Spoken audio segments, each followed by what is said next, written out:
Oke, selamat siang semua. Halo semuanya. Semoga kabarnya baik-baik saja. Halo Moms and Dad. Jumpa lagi di Bincang Santai bersama Val the Consultant. Nama saya Listia. Saya seorang coach di Premium Nanny, di mana saya mengajar tentang play and learn kepada anak-anak, kepada para nanny, di mana nanny harus mengajarkan anak-anak, menemani anak-anak. Oke, hari ini kita punya narasumber yang luar biasa. Beliau adalah seorang profesional di bidangnya, di mana beliau adalah seorang psikolog klinis anak dan remaja. Tanpa panjang dan lebar lagi, saya akan perkenalkan, namanya adalah Melissa Magdalena. Halo Ci Melissa, apa kabar? Halo Miss Listia, baik. Wow, luar biasa. Bagaimana Ci tadi hari sini kesini gimana Ci? Macet gak Ci? Untungnya hari ini enggak ya, masih oke lah. Oh oke ya, oke Ci. Hari ini kita mau membahas apa sih Ci? Sebetulnya kurang lebih apa ya kita yang mau bahas hari ini? Mungkin sesuai dengan judul yang udah disampaikan gitu ya, bahwa kita hari ini akan belajar tentang bagaimana naik level nih jadi orang tua. Wow, gitu. Sama ada di buku di sini ya, Ci, ada judulnya Tidak Ada Sekolah Untuk Jadi Orang Tua. Wow, para moms and dads, pasti ini adalah sebuah tema yang luar biasa, pasti ditunggu-tunggu para mom and dad. Apa sih artinya tidak ada sekolah untuk orang tua? Benar sih, untuk menjadi seorang kayak Ci Melissa dan saya pasti akan ada sekolahnya. Untuk menjadi sebuah coach, untuk seorang coach dan seorang psikolog klinis anak dan remaja pasti ada sekolahnya dong ya Ci ya. Bener. Tapi untuk jadi orang tua itu memang tidak ada sekolahnya. Bener banget, itu menarik banget. Boleh nggak Ci cerita sedikit tentang apa sih judul hari ini yang kita bahas, tidak ada sekolah untuk jadi orang tua itu? Oke, bener banget yang Miss Listia bilang bahwa judul kita hari ini tuh memang diangkat dari sebuah buku. Oke. Nah, bukunya udah ada di sini ya. Iya, betul.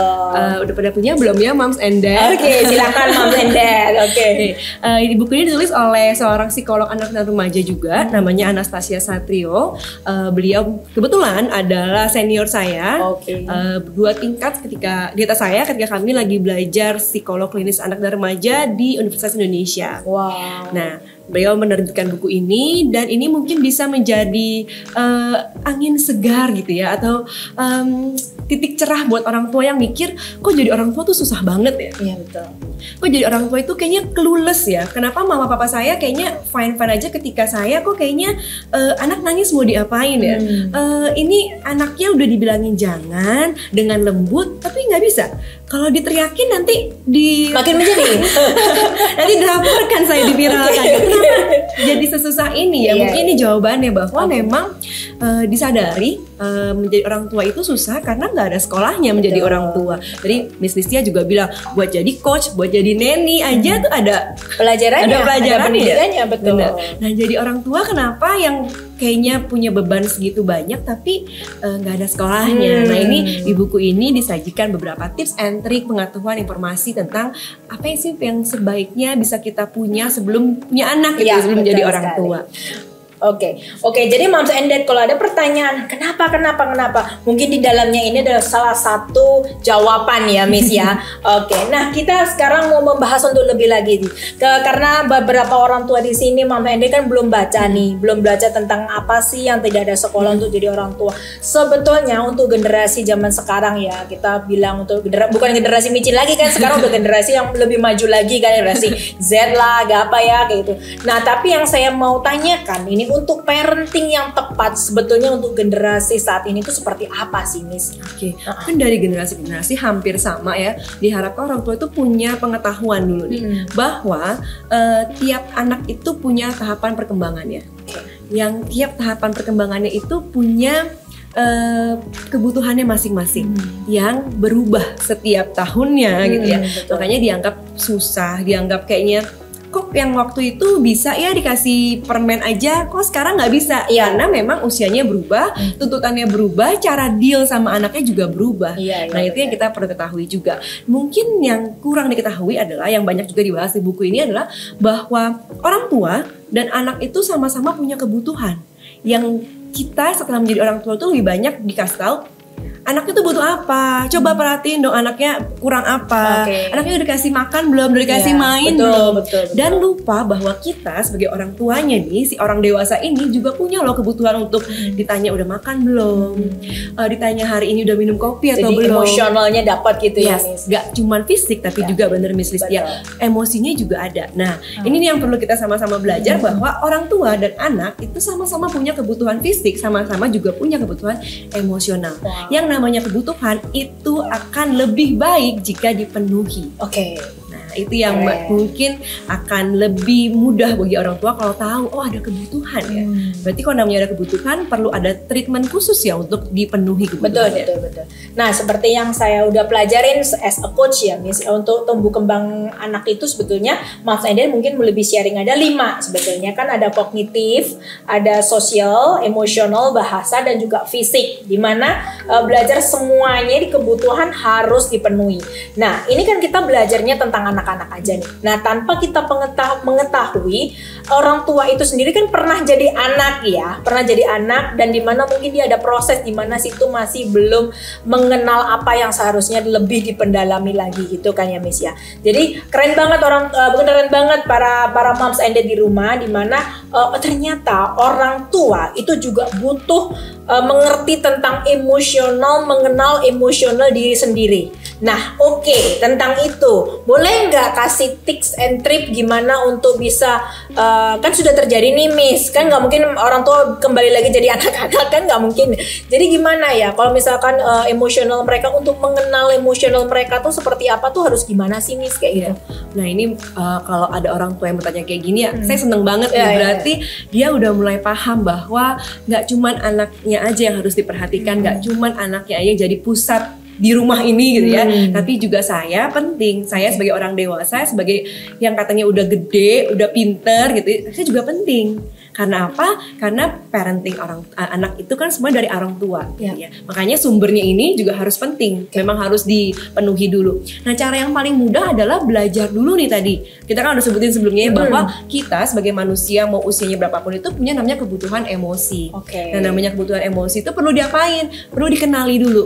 Dikenali, lalu ditanyain, kamu tuh lagi rasanya apa? Tanya ke diri sendiri gitu ya? Wow. Apa sih yang saya rasakan saat ini? Kalau kayak tadi kita duduk nih di sini gitu ya, melihat timnya Valde Consultant kan banyak banget persiapannya gitu ya. Kita bisa tanya, ngelihatnya seperti ini tuh apa ya rasanya gitu ya. Atau mungkin juga bisa tanya ke diri kita, apa sih yang saya butuhkan? Apa yang saya inginkan? Nah, terus ulangi itu agar dapat jawaban. Karena itu nggak mudah ternyata. Iya. Apalagi untuk kalau yang pertama kali ya, misalkan nggak biasa tanya dengan diri sendiri seperti apakah aku gila gitu ya, bertanya dengan diri sendiri. Tapi kalau misalkan seperti itu, apakah boleh? Kalau misalkan saya sih lebih sharing ya, mungkin sharing ya mom and dad. Kalau saya sendiri tuh mengenal emosi dengan cermin. Jadi saya melihat di pagi hari, saya melihat diri saya, sebetulnya hari ini kamu kenapa? Kamu maunya seperti apa? Apakah seperti itu juga boleh ya, Miss ya? Kalau memang itu membantu silakan. Tujuannya itu kan memang lebih untuk mengenal diri sendiri. Makanya pepatah dibilang tak kenal maka tak sayang, itu bener banget berlaku sama diri kita. Gimana kita nggak kenal kebutuhan kita, gimana kita mau sayang gitu ya. Kayak ditanyain dulu nih, aku tuh maunya apa. Makanya dibilang susah karena mungkin kita itu dulunya nggak pernah ditanyain kamu maunya apa, tapi kamu itu hari ini harus ABC, ke sekolah, ke les, nanti habis les selesai mandi, makan, les lagi ya. Lebih banyak tuh kita diarahkan, tapi nggak ditanya kamu tuh maunya apa hari ini. Coba ditanya itu sama diri sendiri dan rasakan sensasinya tuh pasti beda gitu ya. Mungkin ada yang tiba-tiba ngeblank, nggak tahu maunya apa gitu ya. It's okay, karena memang kita nggak punya kebiasaan itu, maka kita bangun. Dengan kita bangun itu ke diri kita, nantinya kita akan mudah terapkan ke anak. Tujuannya apa? Ditanya, what is your feeling now? Biar anak juga tahu dia punya kebutuhan emosi. Kita mengenal kebutuhan emosi mereka dan tentunya berharap kebutuhan emosinya itu terpenuhi. Nah, ini kita bicara tentang emosi, ini bicara akan semakin lebih dalam lagi. Nah, mungkin agak sedikit melenceng sedikit kayak gitu, tapi masih ada masuk di dalam tema ini ya.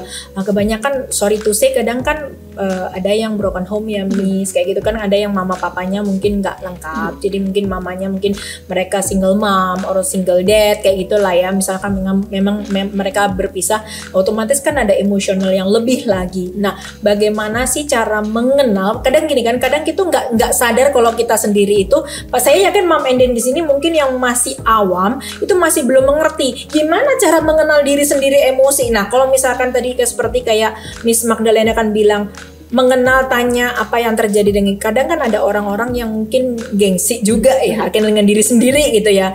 Kenapa aku harus tanya diriku sendiri? Padahal kan pada saat orang tua itu kan mempunyai, disebut orang tua berarti kan mereka udah punya anak kayak gitu. Padahal anak sendiri ini juga membutuhkan perhatian dari mereka kayak gitu kan. Kalau runtutan itu kan terus akan selalu ada. Salah satunya juga basic dari orang tua sebelumnya kan Miss. Nah itu gimana Miss kalau misalkan yang kayak gitu, selain untuk mengenal diri, apakah memang itu dibiasakan dari mulai awal atau memang gimana, atau gimana Miss? Oke, langkah mudanya tadi sih kita tanya dulu nih apa yang saya rasakan. Dan ternyata kalau kita ngomongin emosi itu tuh banyak emosi ya, nggak cuman marah, nggak cuman sedih, tapi banyak turunannya. Boleh nanti sambil dicari-cari lagi apa sih, kalau tadi Miss Melisa bilang emosi itu banyak apa, coba di searching gitu ya. Nah di situ kita bisa bacain satu-satu biar tahu bahwa emosi itu memang banyak. Dan sangat wajar kalau kita merasakan beberapa emosi dalam satu waktu. Jadi bukan berarti kita punya masalah gangguan emosi gitu ya. Sekarang saya excited nih lagi mau ngobrol sama Moms and Dad, tapi saya juga cemas sedikit nih ya, anak saya lagi oke nggak ya? It's okay gitu loh. Ketika saya merasakan berbagai emosi dalam satu waktu tuh oke. Dan ketika acara ini selesai terus saya bilang, oh saya lega. Tadi bilang cemas, kok sekarang lega? Berarti mengenal diri sendiri udah nih. Gangguan emosi nih, bukan. Bahwa ternyata kita ngomongin emosi itu sangat wajar berubah seiring dengan kondisi yang berubah. Jadi jangan dulu melabeli diri sendiri kok kayaknya emosi saya nggak stabil ya. Mungkin belum tentu. Dan kalau itu memang sulit, sangat welcome, sangat disarankan carilah bantuan profesional. Kita udah di zaman yang sangat-sangat aware sama kesehatan mental gitu ya. Bukan lagi sesuatu yang tabu untuk cari bantuan atau sekedar cari di media sosial tentang apa itu emosi. Mungkin juga di podcastnya ada buat tahu ada namanya kesehatan mental, ada namanya kebutuhan emosi dan perlu diketahui. Ya, betul.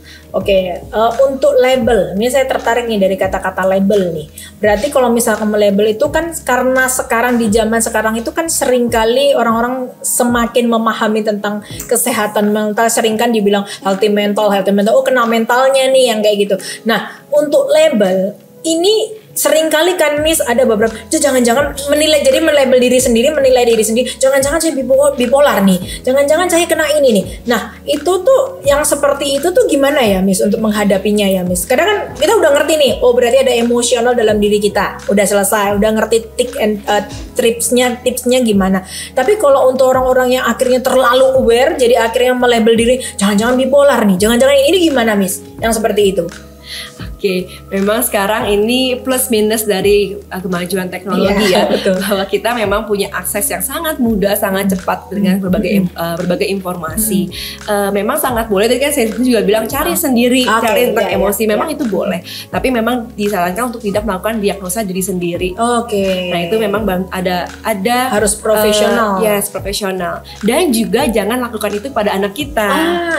Itu yang penting ya. Karena sering kalau saya kan memang di dunia anak-anak ya Miss. Jadi sering kali tuh anak-anak tuh jangan-jangan Miss, anak-anak saya jangan-jangan autis nih. Miss, jangan-jangan anak saya ADHD nih. Bu, Pak, kan belum dicek, harus ke profesional. Betul berarti ya Miss. Kalau memang kita merasa ada permasalahan, berarti lebih baik kita datang ke profesionalnya biar profesionalnya sendiri yang menilai kita. Gitu ya Miss ya. Memang akan lebih bijak kalau kita lakukannya seperti itu. Jadi kita juga punya jawaban yang pasti, diagnosa yang pasti, dan tentunya kita harapkan treatmentnya juga jadinya lebih tepat daripada kita menimbang-nimbang sendiri. Tapi untuk baca, untuk tahu informasi, cari informasi silakan banget ya, boleh banget sebagai orang tua lagi kan kita makanya dikasih buku, dikasih podcast untuk tentunya mencari informasinya. Itu dalam perjalanan mengelola informasi, kalau ada yang sulit ya tanyakan aja ke profesional. Boleh banget. Thank you very much Miss. Saya juga wow, ini keren banget sih. Apalagi kan saya juga salah satu coach di mana saya mengajarkan para neni ini menemani anak-anak sesuai dengan schedule dan lain-lainnya. Nanti kalau misalkan emosi juga di sini juga ada ya Miss ya, di buku ada. ini ya. Oh oke. Jadi Mom and Dad silahkan kalau yang lebih detail silahkan dibaca bukunya dari Miss Anastasia. Pasti menyusun buku ini by pengalaman juga, udah melakukan riset, jadi nggak sembarangan gitu ya. Oke. Nah sekarang kita mau bicara tentang masuk ke parenting nih Miss. Kita bicara tentang parenting. Bagaimana sih Miss kalau misalkan anak-anak tuh tantrum gitu ya Miss, tiba-tiba tantrumnya karena mungkin satu dan lain hal, tapi yang simple bagi kita simple, tapi bagi mereka yang luar biasa. Itu gimana kita memberikan parentingnya, tipsnya itu gimana ke anak-anak? Nah memang tantrum itu adalah wujud dari frustrasi anak. Anak tuh ternyata karena mengalami frustasi, makanya dia keluarlah gejolak emosinya itu yang muncul dari fisiknya. Mungkin kita lebih sering lihat, kok anaknya tendang-tendang, kok anaknya teriak-teriak gitu ya. Ya itu memang itu namanya tantrum karena dia ada rasa frustrasi yang biasanya karena mendapatkan penolakan. Dari penolakan yang dia inginkan gitu ya. Aku mau makan kerupuk, no, wah langsung gitu ya.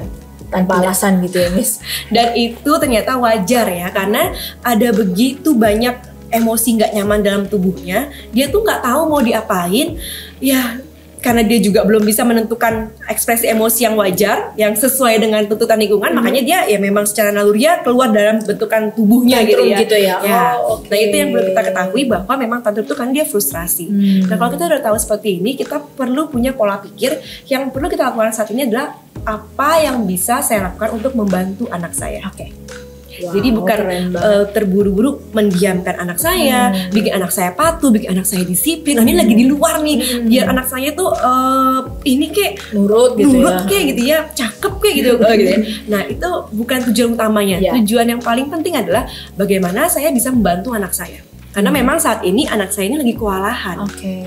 Dan di usia mereka yang masih kecil itu memang sangat wajar mereka belum punya kemampuan untuk kontrol emosi, untuk punya ekspresi emosi yang lebih baik gitu ya. Nah itu adalah tugasnya kita. Nah kita bisa tentunya balik lagi, kita mau anak kita tenang, kitanya juga harus tenang. Tenang. Makanya hari ini kita udah banyak bahas orang tuanya gitu ya. Orang tuanya harus gimana. Kalau misalnya saya sih nggak bayangin ya, saya punya anak usia 2,5 tahun yang lagi memang aktif-aktifnya, lagi banyak requestnya, tapi ketika kita bilang no, langsung. Nah itu kan kita kesel banget gak sih? Iya betul. Sebagai seorang orang tua, apalagi mama ya, kenapa nggak mau nurut sih apa kata mama gitu ya? Nah itu yang perlu kita sadari. Oh saya kesel ya. Kayaknya kalau kesel kayak gini sih butuh break deh sebentar, 1-2 detik gitu misalnya. Jadi nggak apa-apa ya Miss gitu? Kalau misalnya kita lagi sama anak-anak terus dia tantrum, kayak mama minum dulu deh sebentar. Atau sekian detik kita lu nggak mau lihat dia dulu deh sebentar. Saya tenangin diri saya dulu, karena untuk menenangkan anak kita butuh tenang. Betul, saya setuju. Ambillah waktu untuk bernafas. Sekarang ngetren ya, breathing ya, breathing exercise gitu ya. Bisa tarik nafas, buang nafas. Biar otaknya ini tuh, otak kita juga punya kesegarannya sendiri buat berpikir gitu ya. Yang tadinya kesel bisa jadi pikirin tadinya apa. Oh saya harus bantu anak saya yang sedang kewalahan. Makanya kita boleh ambil jeda dulu, nafas dulu, minum dulu gitu ya. Tapi jangan kelamaan, sampai setengah jam baru balik. Anaknya udah kemana-mana. Berarti jedanya selesai, enggak gitu ya. Setelah jeda harus cepat-cepat balik ke anak. Harapannya adalah menemani anak. Oke, kamu mau butuh waktu untuk nangis ya, udah nangis dulu sebentar. Kasih dia waktu juga untuk nangis. Mama di sini temenin kamu. Kamu boleh nangis, boleh teriak, tapi nggak boleh pukul diri sendiri, nggak boleh pukul orang lain, nggak boleh banting-banting barang. Nangis boleh. Mungkin mau teriak sedikit boleh, tapi jangan terlalu keras juga. Ada tetangga. Boleh dikasih sedikit clue gitu ya. Jadi tetap dikasih apa yang boleh dilakukan, tapi tetap ada batasannya. Dan nanti kalau dia udah tenang, dia udah mungkin saya ngebayangin anak saya ingusnya udah kita lap gitu ya, udah bisa minum water sedikit, baru kita bilang dalam situasi lebih kondusif, tadi kamu kenapa? Mungkin anak kecil pasti akan jawabnya ya suka-suka dia, tapi jadi lebih ditanya. Dan baru kita bisa kasih bilang, next time kalau kamu mau ini gimana cara ngomongnya. Terus kenapa kamu tadi nggak boleh makan kerupuk? Kamu aja lagi masih perawatan, apalagi sekarang ya batuk-batuk nggak selesai gitu ya. Nah itu boleh kasih pengertian ke anak. Tapi anak saya nggak ngerti, Miss. Percayalah anak kita tuh pintar. Mungkin tidak mengerti dalam kapasitas orang dewasa untuk dikasih tahu sekali terus langsung ngerti. Butuh pengulangan. Kita juga butuh kasih tahu dia lagi, atau mungkin bahasa kita lebih dipersingkat lagi, dipermudah lagi buat dia. Tapi percayalah anak kita tuh ngerti. Mungkin butuh waktu aja. Keren sih, keren mom and dad. Jadi tips and trick bisa dilakukan di rumah seperti itu, karena memang sebetulnya yang untuk anak-anak zaman sekarang sama anak-anak zaman dulu tuh beda ya. Misi begini, parentingnya udah beda. Dulu mungkin, sekarang lagi vibe nih, mungkin agak sedikit melenceng, kayak misalkan perkara untuk makan, misalkan untuk empati kayak gitu kan sekarang 6 bulan. Tapi kalau untuk parentingnya dulu bisa dikasih pisang, bisa dikasih minum air putih nggak apa-apa lah, air teh nggak apa-apa lah. Mungkin hal yang seperti itu kan memang parenting itu kita nggak bisa disamain gitu ya, karena sekarang udah teknologi seperti apa, orang tua juga semakin lebih paham, jadi lebih mengerti, memahami. Nah, ini yang perlu saya tanyakan karena seringkali pertanyaan itu muncul, Miss, kayak gitu. Jadi pada saat saya memberikan pendidikan pada para neni itu sering ada pertanyaan seperti ini: bagaimana cara neni untuk bisa mendidik seorang anak yang diasuh sesuai dengan apa yang jadi keinginan orang tua? Saya ulang ya, jadi misalkan gini kan, yang untuk tolak ukur dalam satu pengasuhan itu kan memang orang tua. Orang tua kan pasti punya kendali yang di atas kan. Neni hanya sistemnya membantu untuk mengasuh anak-anak ini, menemani anak-anak ini. Tapi seringkali kita kan udah mendidik para neni ini dengan beberapa pembelajaran yang memang sesuai dengan kapasitas dan memang mereka harus paham.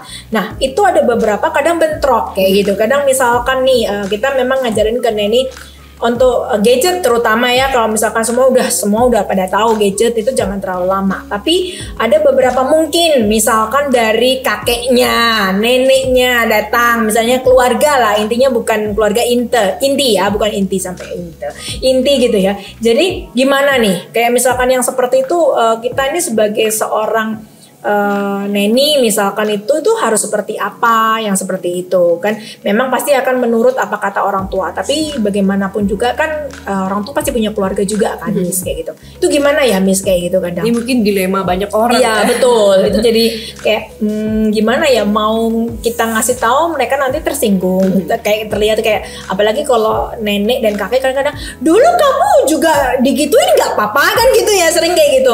Kamu jangan terlalu inilah ketat sama anak, kadang kayak gitu. Dulu kamu sama mama sama papa juga nggak apa-apa kayak gitu.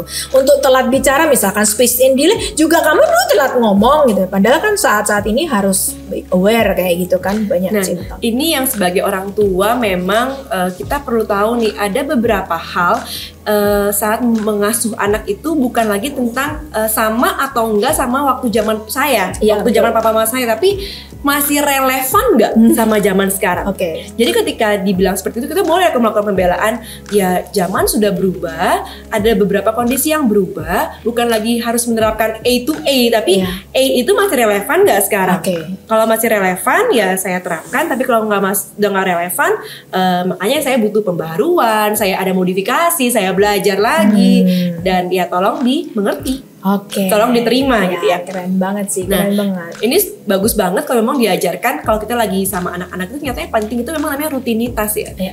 Apa yang dilakukan hari konsisten ini ya, dan besok itu konsisten. Tapi bukan tentang jamnya ya. Kalau jamnya kaku banget ya, 7-1 harus ini bukan gitu ya. Tapi urutannya hari ini, sebelum mandi ambil dulu handuknya sendiri, siapkan bajunya, nanti setelah mandi mungkin kalau saya itu setelah mandi boleh screen time sebentarnya juga dikasih tahu. Kalau anak saya yang udah besar 4 tahun, dia sudah bisa lihat angka, kita kasih tahu dari long handnya ke berapa sampai long handnya ke berapa kamu boleh nonton. Itu kan rutinitasnya. Setelah nonton nanti kamu harus melanjutkan kegiatan yang lain gitu.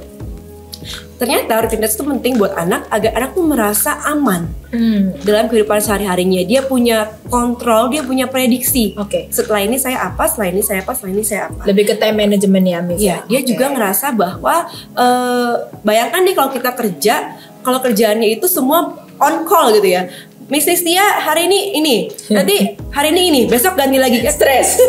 Nah, kaku. Nah itu juga yang sama anak kita. Anak juga bisa stres ya, Miss. Pasti dong.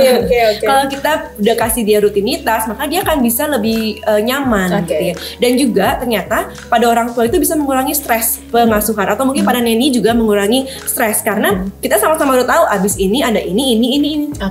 Lanjutkan aja. Dan kalau pada kasus-kasus khusus kita bilang ya, ternyata memang gak seideal itu ya mengasuh anak ya.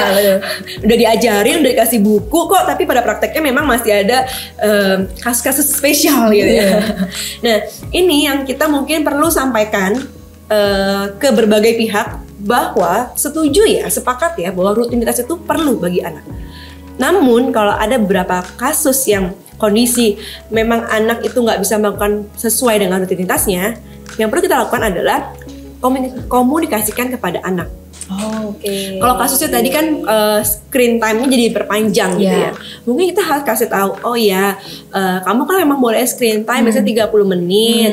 Oh, kalau kakek neneknya bilang boleh tambah 10 menit, ya tambah 10 menit ya, dijelaskan. Bolehnya itu berapa, nggak bolehnya itu berapa, kasih tahu ke anak. Kalau jadi lebih kayak kayak memberikan kayak perjanjian gitu ya. Perjanjian gitu ya ke anak-anak. Kita bilang mungkin ini kali ya, penjelasan. Penjelasan, gitu ya. Kalau perjanjian itu kesannya anak sepakat, anak tahu gitu. Sebenarnya kan anak juga masih belum bisa menunjukkan dia mau atau enggak gitu ya. Tapi kan makanya kita kasih tahu. Oke, boleh. Kenapa? Kalau kita punya alasan yang rasional, kita kasih tahu. Oh, karena harusnya kan kamu biasanya habis ini ada les, tapi kayaknya hari ini lesnya telat nih, missnya datang. Jadi ya udah tambah 10 menit ya. Kasih tahu. Atau misalnya kebalikannya, hari ini kamu nggak bisa ada screen time ya, karena mama ada ini nih ada meeting harus jalan sekarang. Dan pastinya perubahan rutinitas itu bisa membuat kita nggak nyaman. Kita aja yang dewasa nggak nyaman ya, apalagi anak-anak. Saat itu nggak nyaman, kita perlu temani anak. Jadi kalau misalnya tadinya screen time-nya diambil, kenapa? Aku kan mau nonton, dia jadi tantrum lagi gitu ya. Ya temani anak. Oh iya, kayaknya aku tahu deh. Sus kayaknya lihat kamu nggak nyaman ya, atau mami lihat kamu ini ya kesel ya karena nggak boleh screen time ya. Sorry ya.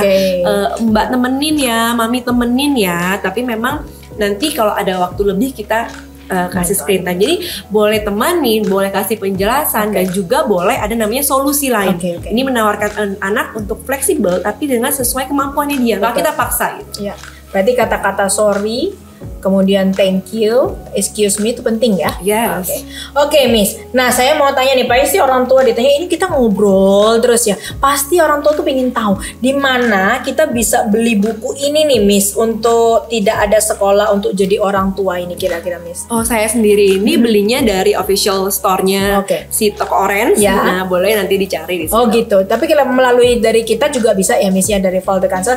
Mom and Dad, kalau misalkan kita mau untuk membeli buku ini, kita juga bisa menghubungi Val The Consultant, nanti bisa menghubungi tim dari kami semua. Nah, kita akan memberikan saat ini, kita akan memberikan giveaway untuk satu buku, judulnya Tidak Ada Sekolah Untuk Jadi Orang Tua, dengan caranya, ada caranya, Miss, gitu. Jadi caranya adalah yang pertama, caranya adalah follow, ya, tentunya dengan Val The Consultant Premium. Nanti kita akan memberikan tips di bawah sini caranya bagaimana. Itu harus follow, komen, kemudian mention 4 teman kalian, 4 teman parents, orang tua, kemudian di kolom komentar. Nanti term and conditionnya bisa ada di bawah sini, nanti bisa saling lebih detail lagi supaya nggak lebih salah lagi ya. Karena kita udah ngobrol banyak nih, Miss Melissa juga memberikan banyak tips and trick gimana menjadi orang tua, bukan menjadi orang tua yang sempurna, tapi menjadi orang tua yang bagaimana mengerti,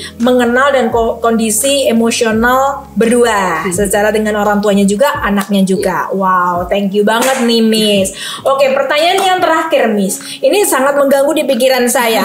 Seringkali kalau misalkan kita baru punya baby ini, Miss, kan saya masih belum mempunyai anak nih, Miss, masih belum berkeluarga, pingin tahu sih, seringkali mendengar tentang baby blues kayak gitu. Itu sebetulnya apakah juga salah satu belum mengenal tentang emosional, kemudian mama jadi kaget karena baru pertama jadi mama, terus kemudian itu gimana sih, Miss? Apa sih, Miss, itu, Miss? Oke.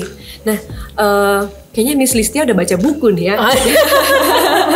Jadi pertanyaan itu pasti orang tua juga yang baru awam jadi mama nih, pertama kali nih baby blues nih kayak gitu, gimana nih kayak gitu. Itu ada di bahasan di sini ya.